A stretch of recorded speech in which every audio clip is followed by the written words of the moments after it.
Selamun aleyküm. Fatma Ana'nın kanalına hoş geldiniz. Ben köpeğe marul fidesi ektim. Onları şimdi çıkartıp diziye dikeceğim. Şöyle büyükten alacağım.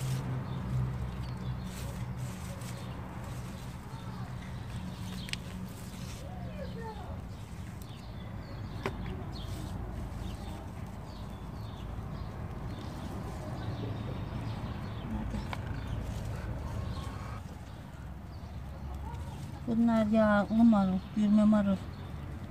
Bunların cinsi çok güzel.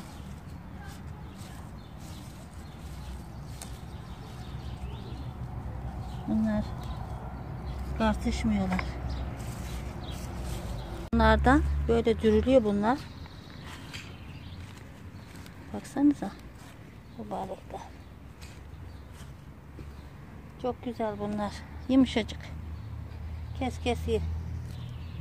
Bunlardan tohum bırakıyorum.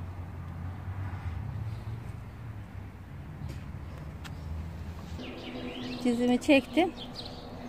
Geldim şimdi dikmeye başlayacağım.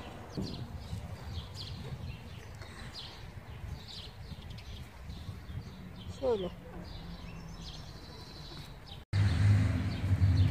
Bunların tohumlarını kendim alıp yetiştiriyorum, ekiyorum. Hazır alınanlar güzel çıkmıyor.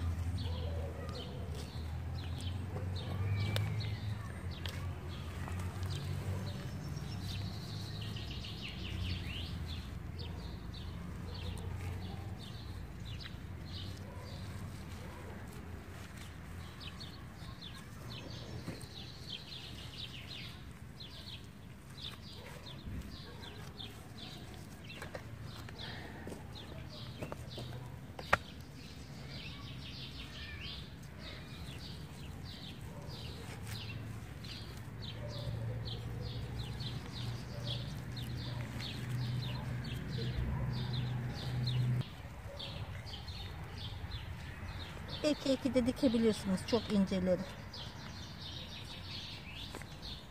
Acele ettim biraz daha büyümesine.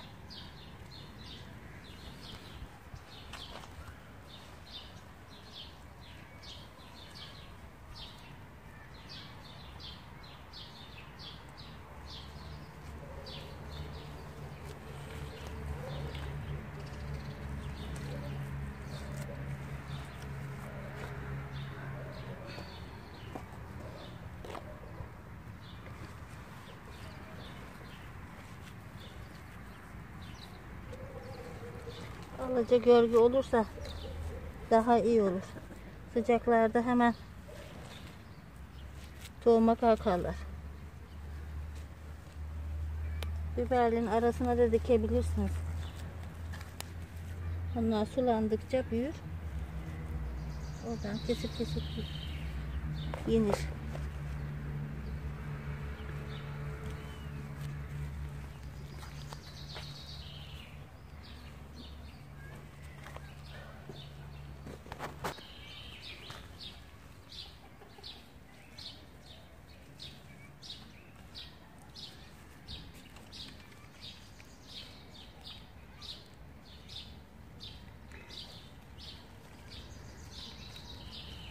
Biraz daha büyümesi lazımdı bunların ama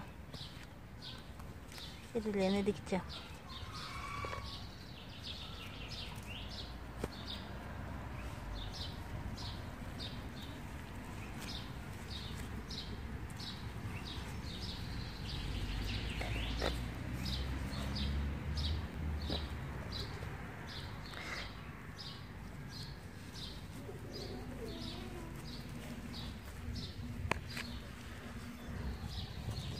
Beni izlemeye devam edin. Abone olmayı unutmayın. Yorum bırakmayı unutmayın. Yorumlarınızı bekliyorum. Soracak şeyleriniz varsa sorabilirsiniz. Allah'a emanet olun. Hoşça kalın.